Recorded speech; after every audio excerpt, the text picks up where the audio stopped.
भूतले स्वयं रूपा कदा मह्यं ददाति स्वपदान्तिकम्। नमो विष्णुपादाय कृष्णपृष्ठाय भूतले श्रीमते भक्तिवेदान्त स्वामिनिति नामिने। नमस्ते सरस्वती देवीं गौरवाणी प्रचारिणे निर्विशेष शून्यवादी पाश्चात्य देशतारिणे।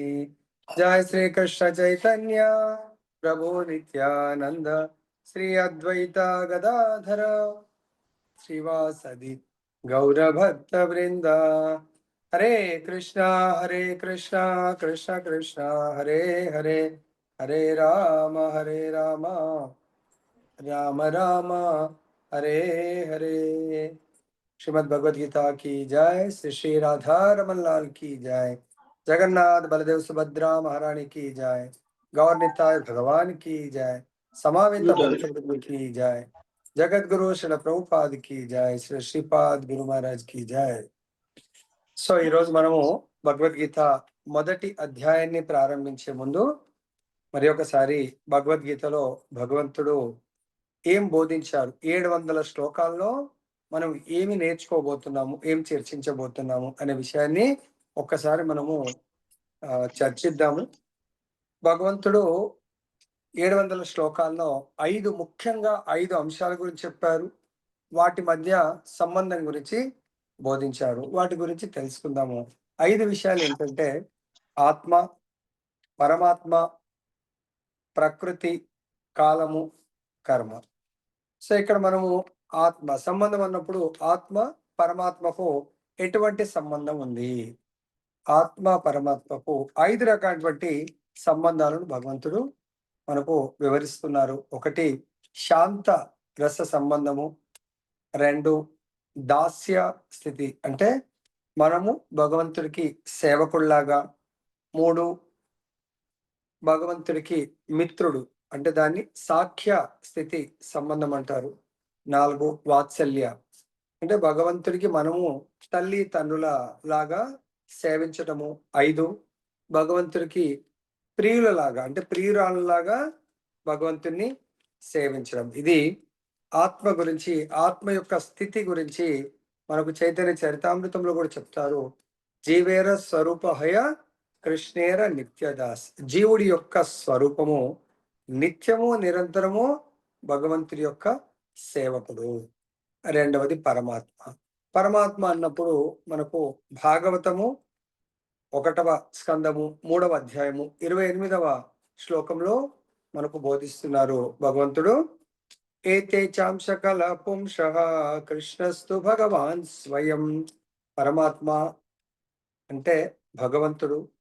సో మనము ఎంతో మందిని చూస్తూ ఉంటాం. మరి ఎవరు భగవంతుడు అంటే భాగవతంలో చెప్తున్నారు కృష్ణస్తు భగవాన్ స్వయం. అందుగురించే కృష్ణుడే స్వయం భగవంతుడు అని భాగవతం బోధిస్తుంది. కాబట్టి భగవద్గీతలో మీకు ఎక్కడ చూసినా కృష్ణ వాచ అని కనబడదు, మీకు భగవాన్ వాచ అంటున్నారు. ఎందుకు? జీవుడితో పరమాత్మకు ఎలాంటి సంబంధం ఉంది కాబట్టి భగవంతుడు భగవాన్ వాచ అని బోధిస్తున్నారు ఇక్కడ. సో నెక్స్ట్ ఇంకా మరి భగవాన్ ఉన్నప్పుడు జీవులు భగవంతుడికి సంబంధం ఎలా ఉంటుంది అనేది శ్రీమద్ భాగవతము 1వ స్కందము 2వ అధ్యాయము 11వ శ్లోకంలో చెప్తున్నారు. వదంత తత్వ విదస్తత్వం యజ్ఞానం అద్వయం బ్రహ్మేతి పరమాత్మేతి భగవాన్ ఇది శబ్దతే. అంటే జీవుడికి భగవంతుడికి ఎలాంటి సంబంధం ఉంటుందంటే జీవులు ముఖ్యంగా 3 రకాలుగా ఉంటారు. జ్ఞానయోగులు అంటే ఆధ్యాత్మిక మార్గంలో జ్ఞానయోగులు, తర్వాత ధ్యానయోగులు, భక్తి యోగులు. జ్ఞానయోగుల యొక్క లక్ష్యము బ్రహ్మజ్యోతిలో కలిసిపోవటం. ధ్యానయోగుల యొక్క లక్ష్యము పరమాత్మని నిరంతరము ధ్యానం చేయడం. భక్తి యోగుల యొక్క లక్ష్యము భగవంతుడి యొక్క ధామాన్ని చేరుకోవటం. దీని గురించి మనకు ఆచార్యులు చెప్తారు. భగవంతుడు ఈ పరమాత్మకు తర్వాత బ్రహ్మజ్యోతికి తేడా లేదు. 3 కూడా భగవంతుడు ఎట్లయితే సూర్యుడు, సూర్యమండలము, సూర్య కిరణాలకు తేడా లేనట్టుగా భగవంతుడికి పరమాత్మకు బ్రహ్మజ్యోతికి ఎటువంటి తేడా లేదు. కాకపోతే మనకు భగవంతుడు సచ్చిదానంద స్వరూపంలో ఉంటాడు. పరమాత్మ సచ్చిత్ స్వరూపంలో ఉంటారు. బ్రహ్మన్ అంటే ఓన్లీ సత్, అంటే సత్ అంటే శాశ్వతము. పరమాత్మ వచ్చి సత్ చిత్ శాశ్వతము. తర్వాత దివ్యమైనటువంటి జ్ఞాన స్వరూపం ఉంటుంది అక్కడ. భగవాన్ అంటే సత్ చిత్ ఆనంద. సత్ అంటే శాశ్వతము, చిత్ అంటే దివ్యమైనటువంటి జ్ఞానము, ఆనంద అంటే పరమానందాన్ని పొందొచ్చు మనము. తర్వాత 4వది ప్రకృతి. 3 ఆత్మ, పరమాత్మ, ప్రకృతి. ప్రకృతి కూడా భగవంతుడు వివరిస్తా ఉంటారు. ముఖ్యంగా 7వ అధ్యాయంలో బోధిస్తారు. మనకిప్పుడు ఇంట్రొడక్షన్ లాగా తర్వాత మొదటి అధ్యాయాన్ని మనం ప్రారంభిద్దాం. ప్రకృతి అన్నప్పుడు భగవంతుడు ఈ ప్రకృతి 2 రకాలని బోధిస్తున్నారు.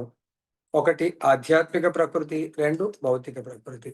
ఆధ్యాత్మిక ప్రకృతి అనగా వైకుంఠ లోకాలు, తర్వాత గోలోక, బృందావనము.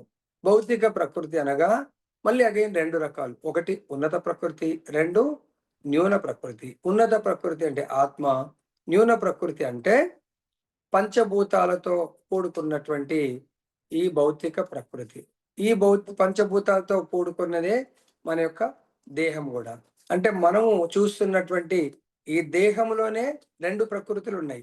ఉన్నత ప్రకృతి అంటే ఆత్మ, న్యూన ప్రకృతి అంటే దేహం. ఈ విధంగా 2 ఉన్నాయి. ఇంకా నెక్స్ట్ ఏంటి? కాలము. 4వది కాలం. భగవంతుడు ఈ కాలం గురించి చాలా చక్కగా వివరించారు భగవద్గీతలో. ఏమన్నారు? అహం కాలోస్మి. భగవంతుడే కాల రూపము. మనకు 8వ అధ్యాయము 17వ శ్లోకంలో భగవంతుడు కాలం గురించి చాలా చక్కగా వివరించారు. ఏంటంటే ఈ ఆధ్యాత్మిక ప్రకృతి కాలంకు అతీతంగా ఉంటుందంట. కాలంతో సంబంధం లేదు. కాలము అన్నప్పుడు దేని మీద డిపెండ్ అవుతుందంటే సూర్య చంద్రుడు, పగలు రాత్రి. సో ఆ విధంగా ఈ భౌతిక బ్రహ్మాండము 14 లోకాలతో కూడుకుంటుంది. ఈ బ్రహ్మాండానికి టాప్ లోకం వచ్చి బ్రహ్మలోకము. ఆ టాప్ లోకంలో అత్యంత అధిక కాలము నివసించేటువంటి వారు బ్రహ్మదేవుడు. అంటే ఈ మొత్తం బ్రహ్మాండం అంతా కూడా బ్రహ్మదేవుడి యొక్క కాలముతో ముడిపడి ఉంటుంది అన్నట్టు. ఈ 14 లోకాల్లో ప్రతి లోకంలో జీవులు వాళ్ళ లైఫ్ స్పాన్ 100 అన్నట్టు. 100 ఇయర్స్. ఇప్పుడు మనకు భూలోకంలో మనకు మానవులు, ఇంకా జంతువులు, పక్షులు వీటితో సంబంధం లేదు. మానవులు 100 ఇయర్స్. అలాగే మనకంటే పైన ఎవరు ఉంటారు? పితృదేవతలు. వాళ్ళకు 100 ఇయర్స్. స్వర్గలోకంలో ఉండేటువంటి దేవతలకు 100 ఇయర్స్. అదేవిధంగా బ్రహ్మలోకంలో ఉన్నటువంటి బ్రహ్మకు కూడా 100 ఇయర్స్. దీన్ని ఎలా మనకు భగవంతుడు చెప్తున్నారంటే మనకు పితృదేవతలకు కాలము తేడా ఎంత ఉంటుందంటే మన 1 మంత్ పితృదేవతలకు 1 డే అన్నట్టు. అంటే మన పగలు 12 గంటలు పితృదేవతలకు 15 రోజులు, మన రాత్రి 12 గంటలు పితృదేవతలకు 15 పక్షం అన్నట్టు. వాళ్ళకు 15. అంటే మన హోల్ 1 మంత్ ఈజ్ ఈక్వల్ వాళ్ళ 24 అవర్స్ ఎవరు? పితృదేవతలు. అదే విధంగా దేవతలకు చూసినట్టయితే మన 6 నెలలు వాళ్ళకు ఒక ఆయనం. వాళ్ళకు మన 6 నెలలు వాళ్ళకు ఒక పగలు, మనకి ఇంకొక 6 నెలలు వాళ్ళకొక రాత్రి. అంటే మన సంవత్సరం ఈజ్ ఈక్వల్ దేవతలకు 1 డే అన్నట్టు. ఆ విధంగా వాళ్ళు కూడా 100 సంవత్సరాలే జీవిస్తా ఉంటారు. సో అదే విధంగా బ్రహ్మకు కూడా డే ఉంటది, నైట్ ఉంటది. సో ఆ విధంగా బ్రహ్మ యొక్క డే నైట్ చాలా యుగాలు. అది మళ్ళీ 8వ అధ్యాయంకి వెళ్ళినప్పుడు చెప్తాము. ఆ విధంగా బ్రహ్మ కూడా 100 సంవత్సరాలు జీవిస్తారు. మన భూమండలం యొక్క కాల ప్రకారము బ్రహ్మ యొక్క 100 ఇయర్స్ ఎంత అంటే 311.04 లక్షల కోట్ల సంవత్సరాలు బ్రహ్మ నివసిస్తారు. మరి ఈ లోపల బ్రహ్మ యొక్క డే నైట్ ఎలా జరుగుతుందంటే బ్రహ్మ పగటి కాలంలో అప్ టు 10 లోకాలు అంటే స్వర్గలోకం వరకు జీవుల్ని బ్రహ్మ క్రియేట్ చేస్తాడు.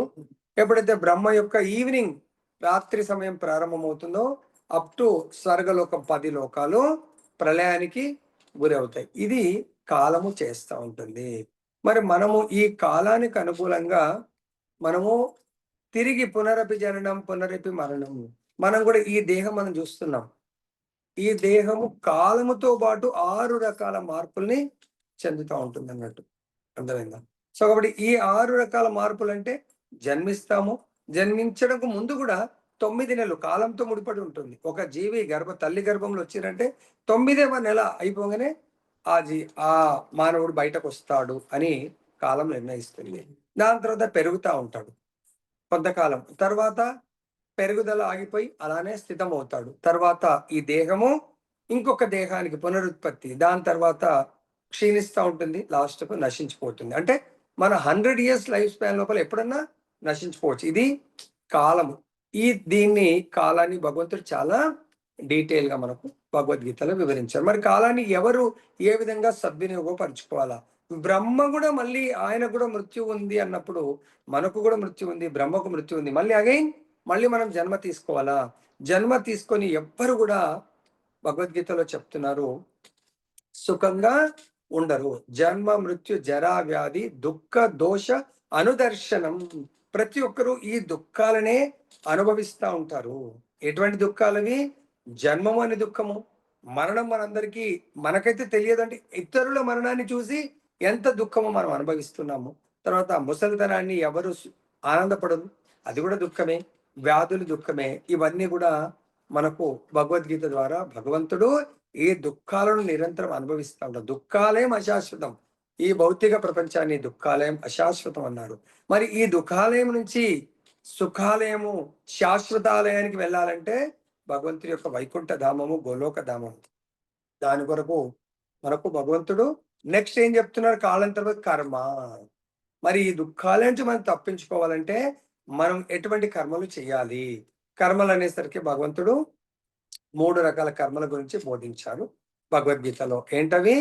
ఆ కర్మ అంటే ఈ భౌతిక దేహము మళ్ళీ తిరిగి కర్మలు చేయాల్సిన అవసరము లేకుండా చేసే పనులనే అకర్మ అంటారు. వాటినే భగవత్ కర్మలు, భగవత్ సంబంధితమైనటువంటి కార్యాలను అకర్మ అంటారు.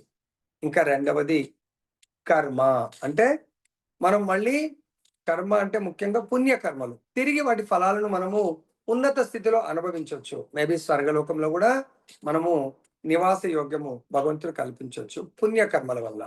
దాని తర్వాత వికర్మ, పాప కర్మలు అంటే శాస్త్రానికి విరుద్ధమైనటువంటి కర్మలు ఇవి. సో ఈ బ్రీఫ్ ఇంట్రడక్షన్‌తో మనం భగవద్గీత మొదటి అధ్యాయంలోకి మనము నేర్చుకోవడానికి స్టార్ట్ చేద్దాం మనము.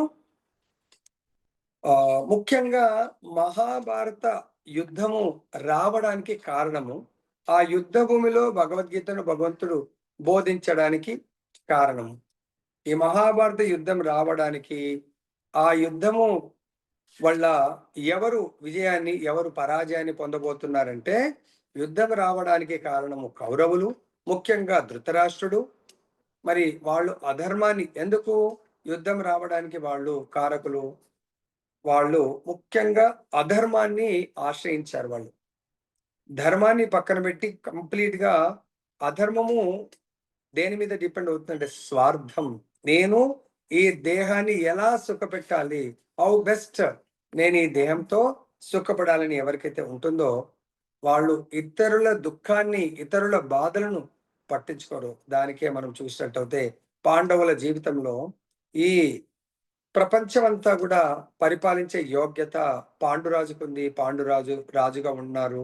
పాండురాజు ఎప్పుడైతే మరణించారో పాండవులకు చిన్నతనం నుంచే ధృతరాష్ట్రుడు దుష్టబుద్ధి కలిగినటువంటి వాడు, తన కుమారుల పట్ల స్వార్థము కలిగినటువంటి వాడు, తన కుమారుడు ఒకవేళ చనిపోవాలంటే భీముడితోనే చనిపోయే ప్రమాదం ఉందని భీముడిని చిన్నతనమునే విషాన్నిచ్చి చంపేయడానికి ప్రయత్నం చేస్తారు. తర్వాత అక్కడి నుంచి రక్షింపబడ్డారంటే లాక్షాగృహంలో సంహరించడానికి ప్రయత్నం చేస్తారు. అంతటితో ఆగకుండా వాళ్ళు జూదంలో వాళ్ళకిచ్చిన రాజ్యాన్ని కూడా మోసపూరితంగా మళ్ళీ లాక్కోవడం జరుగుతుంది. అంతేకాకుండా ద్రౌపదిని నిండు సభలో అవమానపరచడము వాళ్ళు చేయడం జరుగుతుంది. లాస్ట్‌కు కృష్ణుడు ఇన్ని అవమానాలు, ఇన్ని మోసాలు చేసినా కూడా భగవంతుడు ప్రతి జీవి పట్ల సమదర్శి అని చూయించడాని కొరకు ఫైనల్‌గా సంధి కొరకు వెళ్ళినప్పుడు భగవంతుని కూడా ధిక్కరిస్తాడు దుర్యోధనుడు. అంతేకాకుండా కౌరవుల పరాజయము, ఓటమికి ముఖ్య కారణమైనటువంటిది ఏంటి? దుర్యోధనుడు భగవంతుడి దగ్గరికి వెళ్ళి, భగవంతుణ్ణి కోరుకోకుండా భగవంతుడి యొక్క నారాయణ సైన్యాన్ని కోరుకుంటాడు. అంటే అతనికి భగవంతుడి పట్ల జ్ఞానము లేకపోవడం, భగవంతుడు ఎక్కడుంటే అక్కడ తప్పకుండా విజయం చేకూరుతుందనే జ్ఞానం లేకపోవడము. అంతేకాకుండా మహాభారత యుద్ధము ప్రదేశము అదేంటి? ధర్మక్షేత్రము, అదే కురుక్షేత్రము. ఈ కురుక్షేత్రం యొక్క గొప్పతనం ఏంటంటే, అది అనాది కాలం నుండి ధర్మక్షేత్రము, పూజనీయమైనటువంటి స్థానము. స్వర్గలోకంలో ఉన్నటువంటి దేవతలందరూ కూడా వచ్చి అక్కడ తపస్సు చేస్తా ఉంటారు. ఆ పుణ్య భూమిలో వాళ్ళు భగవంతుని సేవించి, భగవంతుని యొక్క కృపకు పాత్రలు అవ్వడానికి వాళ్ళు ప్రయత్నం చేస్తా ఉంటారు. అంతేకాకుండా ఈ మొదటి శ్లోకం ద్వారా ఇప్పుడు భగవద్గీతలో ఆ కురుక్షేత్ర సంగ్రామం ఏ విధంగా ప్రారంభం కాబోతుంది అనేది ధృతరాష్ట్రుడు హస్తినాపుర ప్యాలెస్ లో కూర్చుండి సంజయుడి ద్వారా తెలుసుకోదలుచుకున్నాడు. మరి సంజయుడు ఎలా చెప్పగలుగుతాడు? సంజయుడు వేదవ్యాసుల వారి శిష్యుడు కాబట్టి ఆయనకు దివ్యమైనటువంటి జ్ఞానాన్ని వేదవ్యాసుల వారు ప్రసాదించారు. ధృతరాష్ట్రౌవాచ ధర్మక్షేత్రే కురుక్షేత్రే సమవేతాయుయుత్సవః మామకాః పాండవాశ్చైవ కిమకుర్వత సంజయ. సంజయుడికి ధృతరాష్ట్రుడు అడుగుతున్నారు, ఓ సంజయ, కురుక్షేత్రములోని ఆ ధర్మక్షేత్రంలో నా కుమారుడు మరియు పాండుపుత్రులు సమకూడి ఏం చేస్తున్నారు అంటే, ఆయన ప్రశ్నలో అంతరార్థం ఏముందంటే, అది ధర్మక్షేత్రం కదా, ఏమన్నా అక్కడ వెళ్ళి సంధి కుదుర్చుకోవడానికి ఏమన్నా ప్రయత్నం చేస్తున్నారా అనే డౌట్ తో అడగడం ప్రారంభించారు ఆయన. కానీ అక్కడ ఆయనకు డౌట్ ఉంది. ఆ ప్రదేశం ఎటువంటిదంటే ధర్మక్షేత్రము, అక్కడ ప్రదేశం ఇంపార్టెంట్, ప్లస్ పాండవుల పక్షాన కృష్ణ భగవానుడు ఉన్నాడు. మరి యుద్ధం అంటూ జరిగితే ఆయన కోరిక ఏంటంటే యుద్ధం జరగాల, నా సోదరుని కుమారులైనటువంటి పాండవులు ఓడిపోవాలా, మళ్ళీ రాజ్యం సంపూర్ణంగా నా కుమారులకే చెందాలి అనే స్వార్థ బుద్ధితో ఆయన ప్రశ్నిస్తా ఉన్నారు. 2వ శ్లోకంలో సంజయుడు చెప్తున్నారు, సంజయోవాచ దృష్ట్వాతు పాండవానీకం వ్యూఢం దుర్యోధనస్తథా ఆచార్యముపసంగమ్య రాజా వచనం అబ్రవీత్.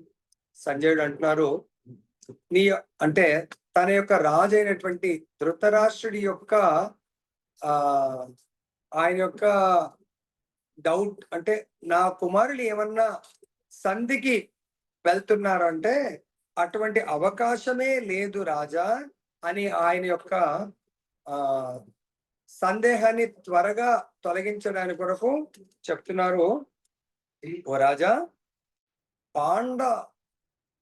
పాండుతనయుల ద్వారా వ్యూహముగా ఏర్పాటు చేయబడినటువంటి సైన్యము చూసిన తర్వాత నీ కుమారుడైనటువంటి దుర్యోధనుడు తన గురువు గారి దగ్గరికి వెళ్ళి సైన్యము ఎలా ఏర్పాటు చేయబడ్డది, ఎవరి ద్వారా? ద్రోణాచార్యుడి యొక్క శిష్యుడు, అంటే ద్రోణాచార్యుడి యొక్క శత్రువు అయినటువంటి ద్రుపదుడి కుమారుడు. నీ శత్రువు కుమారుడికే నువ్వు మళ్ళీ సైన్యాన్ని ఎంత అద్భుతంగా ఏర్పాటు చేయొచ్చనే యుద్ధ కళను నేర్పించావు. మరి అతనే ఈరోజు మనకు ఆపోనెంట్ గా నిలబడి నువ్వు మన సైన్యాన్ని మీరు అరేంజ్ చేస్తే మీ ఈక్వల్ గా దుష్టజుమ్నుడు పాండవుల సైన్యాన్ని అద్భుతంగా అరేంజ్మెంట్ చేయడం జరిగింది. అంటే దగ్గరికి ఎందుకు వెళ్ళాడంటే, మామూలుగా అయితే రాజు దగ్గరికే మిగతా వాళ్ళు అందరు రావాలి, కానీ ఇక్కడ యుద్ధ భూమిలో దుర్యోధనుడు ద్రోణాచార్యుడి మీద డిపెండ్ అయ్యాడు. కాబట్టి గురువు మరియు యుద్ధ భూమిలో సైన్యాన్ని నడిపించేటువంటి బాధ్యత ద్రోణాచార్యుడి మీద ఉంది. కాబట్టి మళ్ళీ ఏ కొంచెం మిస్టేక్ అంటే, ఒకసారి చేసిన తప్పుకే ఇప్పుడు అనుభవిస్తున్నాము, మళ్ళీ ఎటువంటి తప్పు జరగకుండా మీరు దయచేసి జాగ్రత్త పడండి అని చెప్పడానికి కొరకు ద్రోణాచార్యుడి దగ్గరికి దుర్యోధనుడు వెళ్ళి, అంటే తన యొక్క అవసరం అనుకున్నప్పుడు అలాంటి ఆయన చాలా పవర్ఫుల్. ఆయన దగ్గరికి వెళ్ళి తన రాజకీయ చతురత, ఆయన భలే ఎంత దుష్ట దుర్మార్గుడున్నా రాజకీయంలో చూస్తే చాలా తెలివిగలవాడు. అంటే అవసరాన్ని బట్టి మనము ఆ పరిస్థితిని మన వైపు ఎలా మలుచుకోవాలని తన యొక్క గురువు గారి దగ్గరికి స్వయంగా వెళ్ళి ఆయనతో ఈ విషయాలను చెప్తున్నారు. మీ బుద్ధి కుశలుడైనటువంటి శిష్యుడకు ద్రుపద తనయుని ద్వారా దక్షతగా ఏర్పాటు చేయబడినటువంటి పాండు సుతుల గొప్ప సేనను చూడండి. వాళ్ళ సేన మొత్తం దుష్టద్యుమ్నుడు అరేంజ్మెంట్ చేశాడు. కాబట్టి ఒకవేళ మీరే, అంటే ఏం చెప్పదలుచుకున్నాను, మీరు ఆ రోజు ద్రుపదుడి యొక్క కుమారుణ్ణి నేను విద్య నేర్పించను అని డినై చేసి ఉంటే ఈరోజు, అంటే ఆయన దుర్యోధనుడి యొక్క బుద్ధి ఎంత లో లెవెల్లో ఉందో ఆలోచించండి. అంటే ద్రోణాచార్యుడు బ్రాహ్మణుడు తనకు మంచి జరుగుతుందా చెడు జరుగుతుందా ఆలోచించకుండా తన యొక్క ధర్మం ఏంటి, క్షత్రియులు వచ్చినా బ్రాహ్మణుడు వచ్చినా తన దగ్గర ఉన్నటువంటి యుద్ధ కళను నేర్పించవలసిందే. ఎటువంటి పార్షాలిటీ లేకుండా ఇంపార్షల్ గా ఉండేవాడే బ్రాహ్మణుడు మరియు ఆచార్యుడు. కానీ దుర్యోధనుడు తన దృష్టితో ఆలోచించి మీరు నేర్పించకుండా ఉండి ఉంటే ఈరోజు మనకు ఆపోనెంట్ గా పాండవుల సైన్యాన్ని ఆ విధంగా, అంటే మీరు ఏ విధంగా అరేంజ్ చేశారో ఆయన కూడా సేమ్ యాజ్ ఇట్ ఈస్ గా మీ కళ ఉంది కాబట్టి ఆయన వాళ్ళ సైన్యాన్ని ఆ విధంగా అరేంజ్మెంట్ చేయడం జరిగింది. అంటే దాని మీనింగ్ అని, ఇప్పుడన్నా మనము అటువంటి తప్పు చెయ్యకుండా, ఇంకా యుద్ధ భూమిలో తప్పు చేస్తే మనకు పరాజయం తప్పదు. కాబట్టి కొంచెం కాషియస్ గా, కొంచెం జాగ్రత్తగా ఉండమని సాఫ్ట్ గా హెచ్చరిస్తున్నాడు. ఎవరిని? ద్రోణాచార్యుడిని. ఎందుకంటే ఆయనకు డౌట్ ఏంటంటే అగనిస్ట్ గా ఉన్నది ద్రోణాచార్యుడి యొక్క ప్రియమైనటువంటి శిష్యుడు అర్జునుడు. మరియు అర్జునుడు చాలా తెలివిగలవాడు, చాలా యుద్ధ విద్యల్లో ఆరితేరినటువంటి వాడు. కాబట్టి మీరు కొంచెము తప్పు చేస్తే మనం పరాజయానికి దారి తీస్తుంది. పరాజయం అంటే మృత్యువే, ఇంకక్కడ వేరేది ఏమీ లేదు. తర్వాత చెప్తున్నారు, ఇంకా దుర్యోధనుడు ద్రోణాచార్యుడితో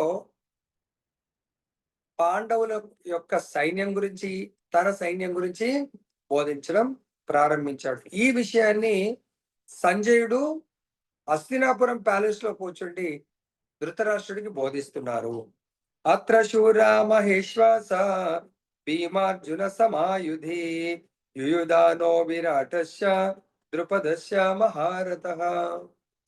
అంటే ద్రోణాచార్యుడు చెప్తున్నాడు, నేను అంతా చూసేసి వచ్చాను, వాళ్ళ దగ్గర ఉన్నటువంటి వాళ్ళ గురించి మీకు చెప్తాను. అప్పుడు ఎదుటి వాళ్ళ బలం మనం ఒకసారి తెలుసుకున్నాం అనుకోండి, మనం ప్లాన్ చేయొచ్చు. మనం వాళ్ళ మీద విజయాన్ని పొందాలంటే పలానా ఆయన బలం అంతా ఉంది, ఆయన మీదకి పలాని యోధుని పంపించాలా, ఇంకో యోధుడున్నాడు ఆయన మీద కాంపిటీషన్ ఈయన పంపించాలి అని ప్లాన్ చేసుకోవచ్చని దేశంతో దుర్యోధనుడు ద్రోణాచార్యుడితో చెప్తున్నారు. భీమార్జునులతో సమానంగా యుద్ధం చేసేటువంటి శూరులు వీళ్ళిద్దరే కాదు, వీళ్ళతో పాటు ఇంకా కొంతమంది ఉన్నారు. వాళ్ళ పేర్లు నేను చెప్తాను, వాళ్ళకు తగ్గట్టుగా మీరు ప్లాన్ చెయ్యండి అనే ఉద్దేశంతో దుర్యోధనుడు ద్రోణాచార్యుడితో చెప్తున్నారు. యుయుధానుడు, విరాటుడు, ద్రుపదుడు మొదలైన మహాయోధులు కూడా వాళ్ళ దాంట్లో ఉన్నారు. అంటే మనతో యుద్ధం చేయడానికి వాళ్ళ దాంట్లో వీళ్ళే కాకుండా ఇంకా కొంతమంది ఉన్నారు. తర్వాత దృష్టకేతుశ్చేకితానః కాశీ రాజస్య వీర్యవాన్ పురజిత్ కుంతి భోజస్య శైబ్యస్య నరపుంగవః. సో ఇంకా యోధులు ఉన్నారు వాళ్ళ దాంట్లో. దుష్టకేతువు, చేకితానుడు, కాశీరాజు, పురుజిత్తుడు, కుంతి భోజుడు, శైబ్యుడు వంటి శూరులైన మహాయోధులు కూడా వాళ్ళ దాంట్లో ఉన్నారు. అంటే మెయిన్ పర్సనాలిటీస్ గురించి, మెయిన్ యోధుల గురించి దుర్యోధనుడు ద్రోణాచార్యుడితో బోధిస్తున్నారు. కాబట్టి ఎవరిపైన మన సైడ్ ఉన్న వాళ్ళతో యుద్ధం చేయాలి అనేది మీరు ప్లాన్ చేయండి, యుద్ధ నీతిని మీరు ఏర్పాటు చేయండి అనే ఉద్దేశంతో చెప్తున్నారు ఇక్కడ. యుధామన్యుష్య విక్రాంత ఉత్తమౌజస్య వీర్యవాన్ సౌభద్రో ద్రౌపదేయశ్చ సర్వ ఏవ మహారథః. సో వాళ్ళే కాకుండా ఇంకా వాళ్ళ యొక్క సైన్యంలో పరాక్రమవంతుడైన యుధామన్యుడు, శక్తిశాలి అయిన ఉత్తమౌజుడు, సుభద్రా తనయుడైనటువంటి అభిమన్యుడు, ద్రౌపది కుమారులు కూడా, ఈ వీరులందరూ కూడా మహారథులు. అంటే రథి, అతిరథి, మహారథి, ఈ విధంగా చాలా కేటగిరీస్ ఉంటాయి యుద్ధ భూమిలో యోధుల యొక్క కేటగిరీస్. దాని తర్వాత చెప్తున్నారు, అస్మాకం తు విశిష్టాయే తాని బోధ ద్విజోత్తమ నాయక మమ సైన్యస్య సంజ్ఞాదం తాన్ బ్రవీమితే. అప్పుడు అంటున్నారు, కానీ ఓ బ్రాహ్మణోత్తమ, నా సేనా బలమును నడపడానికి ముఖ్యంగా విశేషంగా యోగ్యులైనటువంటి నాయకుల గురించి ఇప్పుడు మీకు చెప్తాను. వాళ్ళ బలం గురించి చెప్పాను. ఇప్పుడు నా సైన్యంలో అంటే మన సైన్యంలో ఉన్నటువంటి ఆ బలాన్ని మీకు చెప్తాను. చూడండి. భవాన్ భీష్మస్య కర్ణస్య కృపస్య సమితింజయః అశ్వత్థామా వికర్ణస్య సౌమదత్తిస్తథైవ. సో యుద్ధంలో ఎల్లప్పుడూ విజయం సాధించే మీరు, భీష్ముడు, కర్ణుడు, కృపుడు, అశ్వత్థామ, వికర్ణుడు, సోమదత్తుని పుత్రుడైన భూరిశ్రవుడు వంటి వారు మన సైన్యంలో కూడా యోధులు, మహారథులు, అతిరథ మహారథులు కూడా ఉన్నారు. అంటే ఇప్పుడు వీళ్ళ బల అంటే మన ఆపోనెంట్ టీంలో ఉన్నటువంటి పాండవుల దగ్గర ఉన్న యోధులకు మన దగ్గర ఉన్నటువంటి యోధులతో మీరు ఎలా ప్లాన్ చేస్తారు అని చెప్పడానికి కొరకు దుర్యోధనుడు ద్రోణాచార్యుడి దగ్గర అందరూ తెలుసు, కానీ అక్కడ ఎవరు రెడీగా ఉన్నారు మళ్ళీ ఒకసారి గుర్తు చేస్తా ఉన్నారు దుర్యోధనుడు.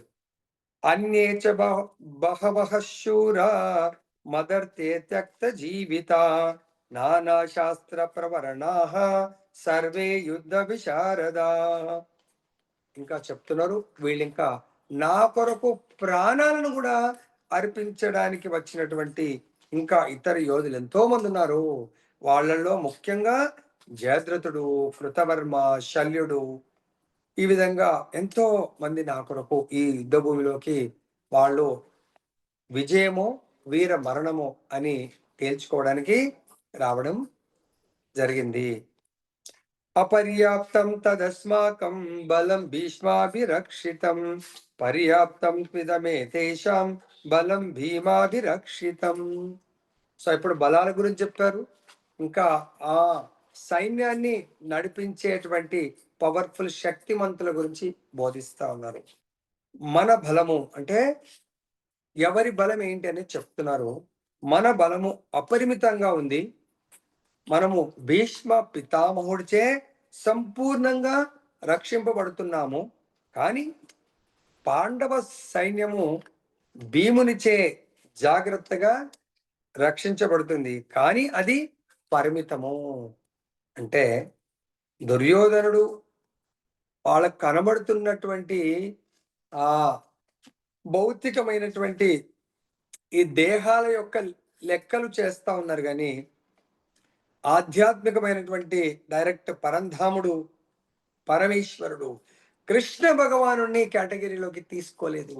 వాళ్ళని నిజంగా రక్షిస్తుంది భీముడు కాదు, అక్కడ కృష్ణుడు స్వయంగా రక్షిస్తున్నాడు అనే ఆలోచన. అంటే దుర్యోధనుడు ఆధ్యాత్మిక దృష్టి లోపాన్ని, ఎలాగైతే వాళ్ళ నాన్నగారు భౌతికంగా గుడ్డివాడు, ఆధ్యాత్మికంగా దృష్టి లోపము, అదే విధంగా దుర్యోధనుడు భౌతికంగా కళ్ళున్న ఆధ్యాత్మిక దృష్టి లోపాన్ని కలిగినటువంటి వాడు. ఒకవేళ ఆధ్యాత్మిక దృష్టి దుర్యోధనుడికి ఉంటే మొట్టమొదటిగా కృష్ణ భగవానుని చూసి ఆయన యొక్క బలం అపరిమితము.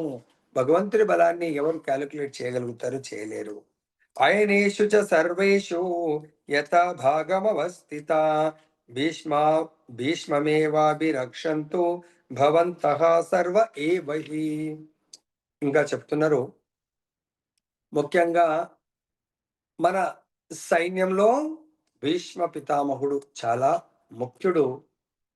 అంటే ఆయనకు సంపూర్ణంగా ఆహ్, విశ్వాసం ఏంటంటే భీష్ముడు ఇచ్ఛామృత్యువు.